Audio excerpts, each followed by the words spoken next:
Nihao, pessoal, beleza? Então, vamos falar um pouquinho sobre a simbologia do ensinamento de Bodhidharma para os dias atuais. Tá? Eu não vou entrar no mérito histórico, tá? Porque existem muitas correntes e divergências em termos históricos. Isso a gente sabe que a história é algo complicado, né? A gente não sabe exatamente como aconteceram os fatos, a gente tem vislumbres. Porém, um desses vislumbres é que diz, né, a lenda, que Bodhidharma foi para a China, tá, em missão espiritual budista, e lá na China ele encontrou, né, ele chegou ao templo de Shaolin.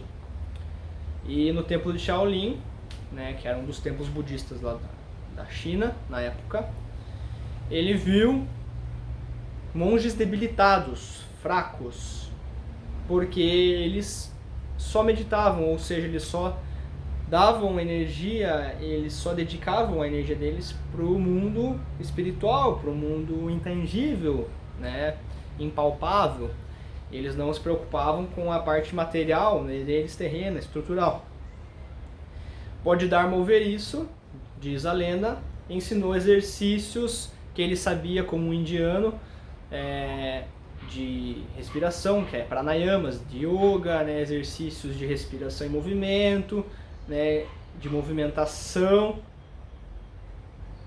Diz a lenda, né, que eram de yoga, mas com certeza também tem registros de que ele era um artista marcial indiano, que ele havia já acessado de alguma forma as artes ancestrais indianas marciais, como por exemplo o Kalariapatu, eu não sei a pronúncia correta, né, o Kalari, que é uma arte indiana milenar, bem antiga.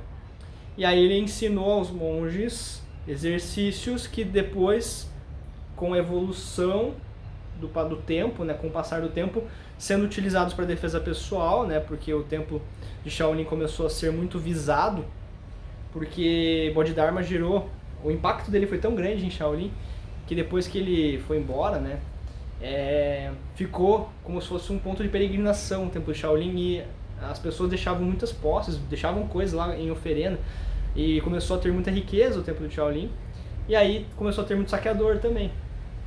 Então diz a lenda, né, que os monges receberam esses ensinamentos de Bodhidharma, né, corporais, movimentos físicos, treinamentos. Esses treinamentos, com o tempo, para usar para autodefesa, começaram a ser aplicados, né, e começaram a dar forma ao que a gente chama de Kung Fu de Shaolin, das linhas de Shaolin. Isso ali meados de 500, 600 depois de Cristo, tá? Aí o que acontece? Qual que é a simbologia por trás dessa história, dessa historinha? Vamos lá, monges fracos, debilitados, porque eles não davam atenção para o corpo. Quando a gente trabalha a harmonia dos três centros, por exemplo, né, a gente trabalha a estrutura física, material, nossas emoções e sentimentos e nossa estrutura racional. Então a gente dá importância como artistas marciais aos três aspectos do ser. Meu corpo é muito importante também, tanto quanto o meu espírito, né? E eu cuido do meu corpo, assim como eu cuido do meu espiritual. Então, a mesma proporção, né, de devoção que eu tenho, de meditação, treinamento de conexão com o divino, eu também tenho para cuidar do meu próprio corpo, para me alimentar bem, para fazer exercício físico, para me fortalecer. Essa é uma sacada que Bodhidharma trouxe, tá, pessoal? E eu quero trazer isso para os tempos modernos e fazer um paralelo. Porque hoje em dia, na nossa sociedade, a gente não tem tantos monges meditando como naquela época, né, no templo lá, que estão fracos por meditar. Na verdade, hoje as pessoas estão fracas por outros motivos, que são, na verdade, acho que até piores. Porque eles estão sedentários, as pessoas hoje estão sedentárias, vivem no mundo virtual, vivem só pensando em interagir com eletrônicos e aquela vida sentado, ou no sofá, ou numa cadeira, né, aqui, ou aqui, né. Então, a gente tem hoje um outro problema. Bodhidharma, na época, detectou no templo de Shaolin um problema, né, os monges que só meditavam e estavam fracos, debilitados, que não trabalhavam o corpo. E hoje a gente tem pessoas sedentárias que não trabalham o corpo.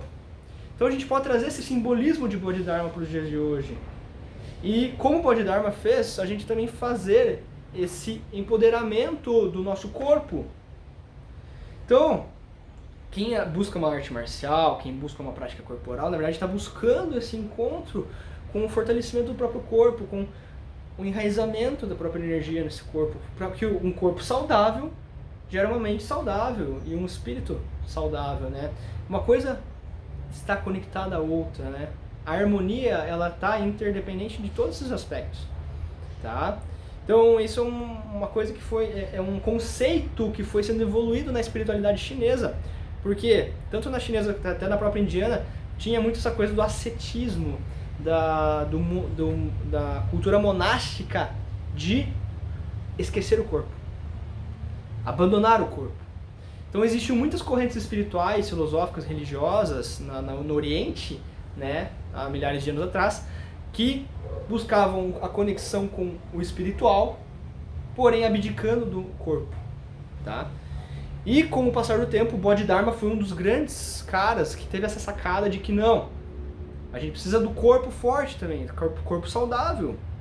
O nosso espiritual vai estar diretamente relacionado com o nosso corpo também. Então, eu ter uma saúde física vai me ajudar, inclusive, na minha busca pela minha evolução espiritual, pela minha iluminação. E mesmo o mestre do Bodhidharma, que era Buda, né, que Bodhidharma vinha de uma linha direta genealógica de Buda Sakyamuni, né, o Buda ensinou a mesma coisa, pessoal. Quando o Buda teve o insight do caminho do meio. Não sei se vocês sabem a história, mas Buda, né, tentou ser esse asceta. Olha como estava impregnado na cultura do Oriente essa coisa do ascetismo, de você abandonar o corpo. Que a iluminação estava nesse pressuposto em abandonar o corpo, em deixar o corpo debilitado, morrendo de fome, de jejum, né, e morrendo, definhando mesmo, né, para atingir um grau espiritual. Essa era a visão. E mesmo o Buda Sakyamuni, Siddhartha Gautama, ele foi também levado a isso na época, né? E diz a história, né, de Buda que ele estava tentando ser asceta, né, e buscando iluminação por esse caminho do jejum e da fraqueza física. Ele estava muito debilitado. E aí um dia ele estava próximo de um rio e ele ouviu um pai ensinando o filho a tocar um instrumento musical indiano, uma cítara, né, que tem cordas. E ele estava afinando, e ele estava ensinando o filho a afinar, né? E aí ele falou pro filho: se você esticar muito a corda, ela arrebenta. Se você afrouxar demais a corda, ela não toca.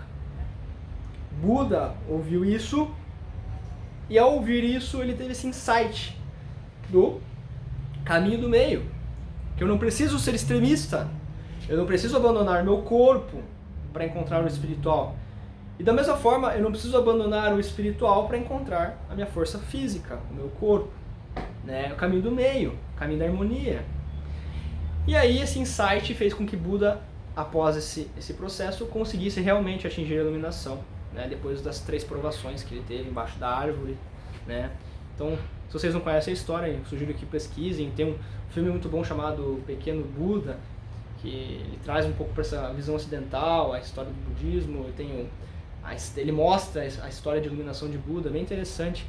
E como nós somos, e nós temos que entender que dentro do Kung Fu, por exemplo, né, nós temos diretamente essa conexão de linhagem espiritual com o budismo, né? Porque o budismo gerou a descendência que chegou em Bodhidharma lá na Índia. Bodhidharma foi para a China restaurar, né, a ideia, né, diz a história, era dele restaurar o budismo primordial na China, porque diz que na China estava se perdendo, estava se tornando muito ritualístico, estava se tornando muito desconectado realmente da verdadeira fonte, né, de conhecimento budista. E aí Bodhidharma foi, né, para a China tentar restaurar o budismo primordial. Ele foi o pai do que a gente chama de budismo Zen, ou budismo Shan, em chinês. O Zen é uma palavra japonesa, né, derivado do Shan. Então o Bodhidharma foi o pai do budismo Zen, e ao mesmo tempo o pai do Kung Fu de Shaolin. Tá?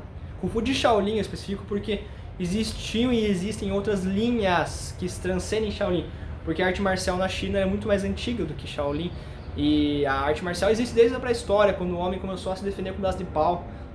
Isso já começou a desenvolver arte marcial, né? Existem muitas linhas de arte marcial. Uma das linhas é de Shaolin. E nós, do Kung Fu, né, nosso estilo Garça Branca, a gente bebe da fonte de Shaolin também. Porque os animais, né, foram desenvolvidos também e refinados dentro dos templos de Shaolin. Né? Tigre, serpente, garça, leopardo, dragão, 5 principais, dentre outros. Então a gente tem que entender que a gente vem dessa linha budista, dessa fonte budista e de Bodhidharma, que é o nosso patriarca também, absorver os ensinamentos deles também e atualizar e entendê-los no momento moderno, né, na nossa vida moderna, contemporânea. Então eu digo para vocês, pessoal, concluindo o raciocínio, não sejam sedentários, não sejam como os monges Shaolin eram lá, que só meditavam, só que hoje, ao invés de meditar, só assistir TV, ou só ficar no celular, ou só ficar no mundo virtual, né? E o corpo vai enfraquecendo, vai debilitando, porque só fica só aqui, ó, nesse campo mental de informação, e aí enfraquece o teu organismo. Então você tem que trazer energia para a terra também, abastecer teu baixo ventre, que é o que a gente busca meditar também aqui, ó, integração dos 3 centros, tá? Trazer essa integração dos 3. Não é abdicar daqui, nem daqui, é achar o caminho do meio, o caminho da harmonia, né? Então esse é o simbolismo que eu queria trazer para vocês de Bodhidharma, a mensagem que Bodhidharma deixou, tá? E é engraçado que vocês vão ver as imagens, tipo, registros, né, desenhos, né, Bodhidharma, como retratavam ele na época. E ele era um cara assim, ó, uou, ele tinha um olhão assim, um cara de brabo, assim. Isso representa, dentro desse contexto, muita visceralidade, muita força vital, tá? Isso é um símbolo também, de certa forma. Aquela cara assim, uou, né? Ou em oposição a uma cara assim, né, tipo, né, de algo muito sutil. Então o Bodhidharma trouxe essa força da terra para os monges. E a mesma coisa a gente busca trazer pelo Kung Fu. O Kung Fu é essa forma, essa fonte de você abastecer os praticantes com essa força da terra, ao mesmo tempo em que essa devoção do céu está dentro de você. Então você pode ser os dois. E você tem que entender que Yin e Yang não se anulam, eles se complementam. E aí a gente traz também o símbolo do Yin e Yang, né? O Tai Chi. Então a gente entender que a gente pode nós podemos, né, ser seres espirituais, ao mesmo tempo que nós somos seres físicos, viscerais, né? Que é o que eu também falo quando a gente trabalha com os animais, trabalhar com o dragão, com a garça, com o tigre, com a serpente, os animais que brotam dentro de você, essa visceralidade, ao mesmo tempo regulando todos esses animais com a nossa estrutura divina, entre aspas, meditativa, contemplativa, né, espiritual.